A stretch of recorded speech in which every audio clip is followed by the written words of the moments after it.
बहुत सारे लोग ये कह रहे हैं कि आप महराज मलिक की जमात के साथ नहीं है, लेकिन आप महराज मलिक की सपोर्ट क्यों करते हैं। दरअसल मैं और महराज मलिक 10 साल पुराना एक दोस्ती का नाता है, और फिर हमारी सियासी जमात भी एक थी।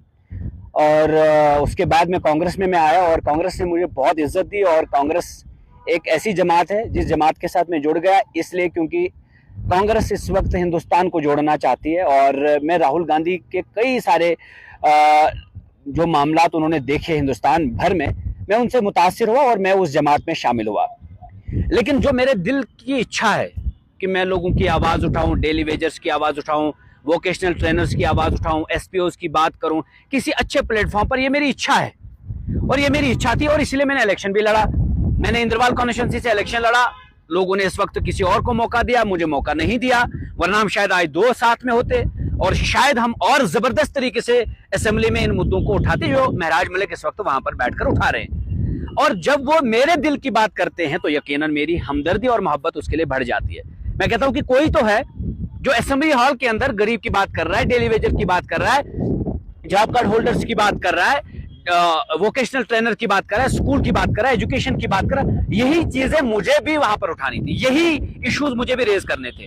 और जिस तरह से महराज मलिक अपनी आवाज को बुलंद बेबाकी के साथ कर रहे हैं, उस तरह से जो अपोजिशन को मैं देख रहा हूं, खास करके मैंने पीडीपी को देखा बौखलाई हुई है।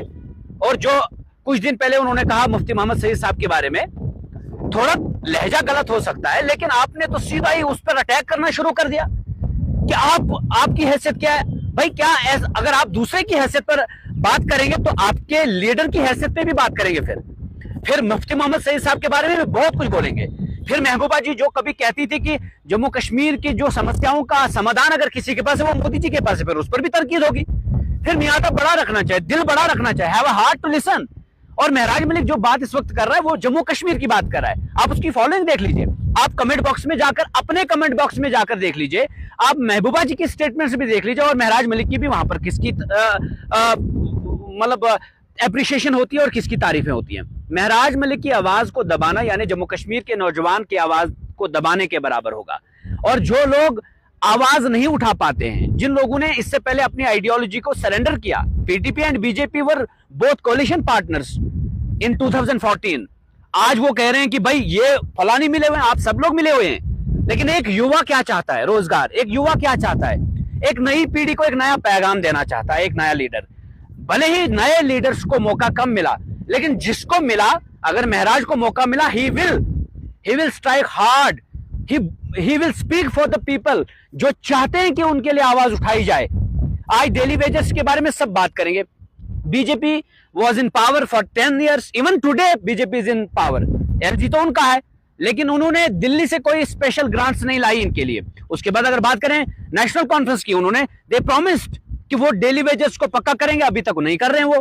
वो भी फेल हो चुके हैं इस मामले में। लेकिन सारे जब इख्तिदार में आते हैं, वो कहते हैं ना कि झूठों ने झूठों से कहा है सच बोलो, सरकारी ऐलान हुआ है सच बोलो, घर के अंदर झूठों की एक मंडी है, दरवाजे पे लिख रखा है सच बोलो। आप सब ने जम्मू कश्मीर के युवा को झूठ बोला, यहाँ के बेरोजगार को झूठ बोला, यहाँ के पढ़े लिखे को झूठ बोला, यहाँ के डेली वेजर को झूठ बोला, यहाँ के वोकेशनल ट्रेनर को झूठ बोला, यहाँ के लेक्चरर को, यहाँ के प्रोफेसर को, यहाँ के गरीब को, यहाँ के अमीर को, सबको झूठ बोला।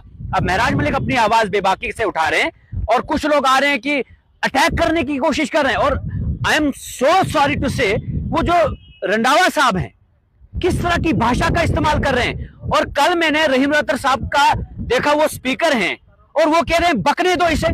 Shame on you. आपको इतनी शर्म नहीं आती है कि आप जिस जगह पर बैठे वो कितनी इंपॉर्टेंस रखती है असेंबली के अंदर, आप उस एज ए स्पीकर कहते हैं इसको बकने दो। जिसको लोगों ने चुरा, जिसको लोगों ने मैंडेट दिया, जिसको लोगों ने एमएलए बनाया, जो एक नौजवान पीढ़ी को रिप्रेजेंट करता है, जो जम्मू कश्मीर के दबे कुचले सहमे हुए इंसानों को रिप्रेजेंट करता है, और आप कहते हैं इसको बकने दो, इसको आदत है। भाई अगर आपको लगता है कि वो कानून से बाहर कुछ बात कर रहा है, आप उसको बाहर निकाल सकते हो, रूलिंग देकर उसको बाहर निकाल सकते हो, बट ये शब्द इस्तेमाल करेंगे आपकी इसको बकने दो, इसको आदत है, इसको बीमारी है।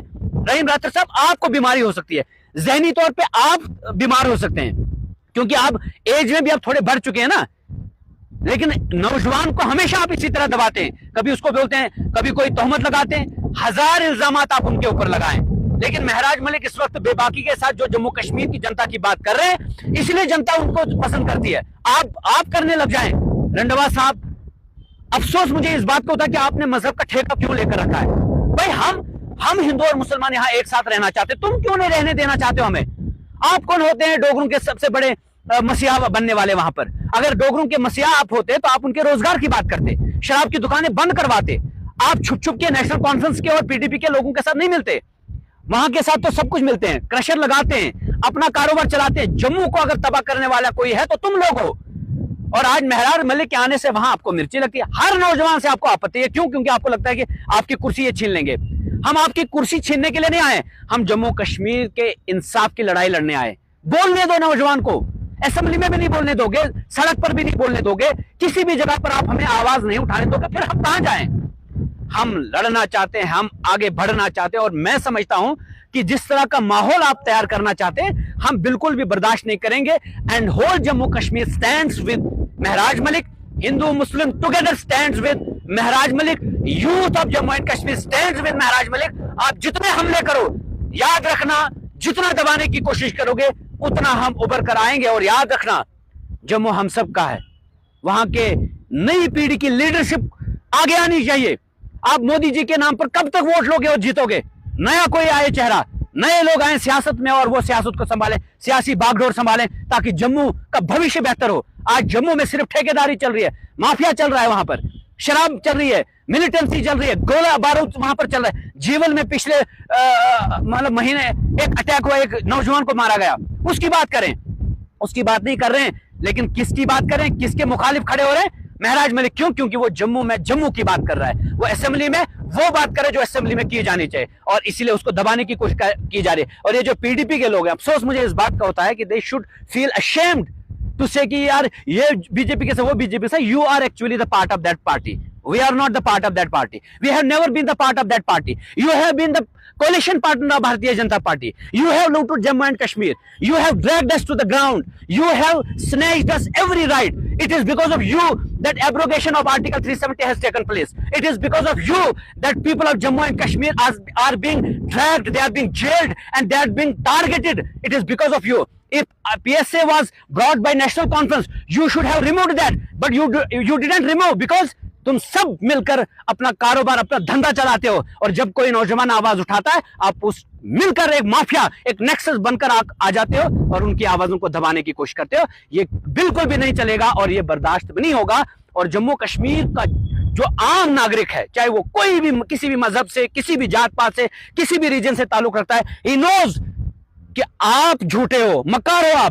आप अपने सोशल मीडिया के प्लेटफॉर्म पे देखें आपकी कितनी थू-थू हो रही है वहां पर, और आप कहेंगे, हमें सर्टिफिकेट देंगे नौजवानों को कि ये कौन है वो कौन है। और अफसोस इस बात का मुझे, जब मैंने कल देखा रहीम रौतर साहब एज ए स्पीकर, आप कहते हैं अरे इसको भकने दो, अरे ये बीमार है, अरे इसको आदत है। You should be ashamed of all those words. और माफी मांगनी चाहिए आपको महराज मलिक से।